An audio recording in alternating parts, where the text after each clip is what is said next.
চলুন গাছ থেকে একটা আম পাড়ি। কি সুন্দর আম হয়ে রয়েছে, চলুন একটা পাড়ি। তো না থাক, পারবো না, গাছের মধ্যেই কিন্তু আমটা ভালো লাগছে দেখতে।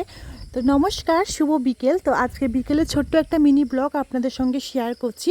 তো আম তো পাড়া হয়নি, তার জন্য ছোট্ট একটা ক্ষীরা পেড়ে নিলাম।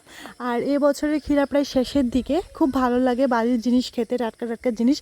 আর এদিকে দেখুন কি সুন্দর ছোটো ছোটো পুঁইয়ের চারা উঠেছে। আর পুঁই শাক খেতে কারা কারা ভালোবাসেন অবশ্যই কমেন্ট করে জানাবেন। আর এদিকে দেখুন কি সুন্দর লঙ্কা গাছ, মানে লঙ্কাও খেতে পারি আমরা দুদিন পরে পরে। গ্রামের বাড়ি হলে যাই হয় আর কি, মানে কোনো কিছুর অভাব নেই।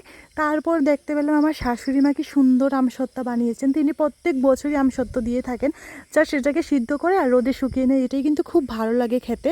আর এদিকে ছোট্ট একটা কারকল দেখলাম গাছের মধ্যেও হয়ে রয়েছে। আর ঝিঙ্গে গাছে দেখুন কি সুন্দর ফুল ফুটেছে, আর কদিন পরে কিন্তু ঝিঙ্গে হবে। মানে সব কিছুই কিন্তু মোটামুটি আমাদের বাড়িতে আছে, কোনো কিছু এত কিনতে হয় না। আর খেতে কিন্তু অসাধারণ লাগে। আর এদিকে দেখুন কি সুন্দর লঙ্কা হয়ে রয়েছে, মানে লঙ্কাটা পেকে গেছে, মানে খুব ভালো আর ঝাল কিন্তু লঙ্কাগুলো, খুব স্যান্ড। আর এদিকে আমার একটা পার্সেল এসেছে, পার্সেলটা আগে থেকেই ছিঁড়েছিলাম আমি। আর আপনাদের সঙ্গে একটু শেয়ার করছি, এটা হলো বজরংবলির একটা চালিসা। আপনারা সবাই পাঠ করবেন, পাঠ করলে আপনাদের সব অনেক মনস্কামনা